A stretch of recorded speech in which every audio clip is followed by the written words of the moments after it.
Business ചെയ്യണമെന്ന് അതേ ആഗ്രഹമുണ്ട്, എന്നാൽ തങ്ങൾക്ക് പറ്റിയ ഒരു ബിസിനസ് ഐഡിയ ലഭിക്കുന്നില്ല എന്നതാണ് ഏറ്റവും വലിയൊരു പ്രശ്നമായി ആൾക്കാർ പറയുന്നത്. എന്നാൽ അതിന് കുറച്ച് ഓപ്ഷൻസുകളുണ്ട്. അതായത് ബിസിനസ്സുമായി ബന്ധപ്പെടുന്ന മാഗസീനുകൾ റീഡ് ചെയ്യുക.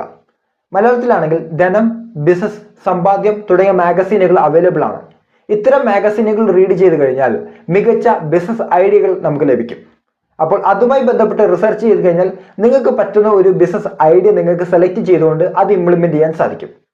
അടുത്തൊരു ഓപ്ഷൻ എന്ന് പറയുന്നത് നിലവിലുള്ള ഒരു അൺഓതറൈസ്ഡ് ആയി നിൽക്കുന്ന ഒരു ശൃംഖലയെ അവിടെ ഒരു ഇന്നോവേഷൻ കൊണ്ടുവന്നു കഴിഞ്ഞാൽ അവിടെ നമുക്കൊരു ബിസിനസ് ഓപ്പർച്യൂണിറ്റി ഉണ്ടാവും. അതായത് യൂബർ അൺഓതറൈസ്ഡ് ആയിട്ട് നിന്ന ടാക്സി സർവീസിനെ ഒരു സിസ്റ്റം ഇംപ്ലിമെന്റ് ചെയ്ത് ഒരു വലിയൊരു ബിസിനസ് ആക്കി മാറ്റി. ഇതും ഒരു ഓപ്ഷനാണ്. അല്ലെങ്കിൽ നിലവിൽ ഉള്ള ഒരു പ്രോബ്ലത്തെ അത് നമ്മൾ എങ്ങനെ സോൾവ് ചെയ്യും, ഒരു പ്രൊഡക്റ്റ് കൊണ്ടുവന്ന് അവിടെ സോൾവ് ചെയ്യാൻ പറ്റുകയാണെങ്കിൽ അവിടെ മികച്ചൊരു ബിസിനസ് ഓപ്പർച്യൂണിറ്റി ഉണ്ടെങ്കിൽ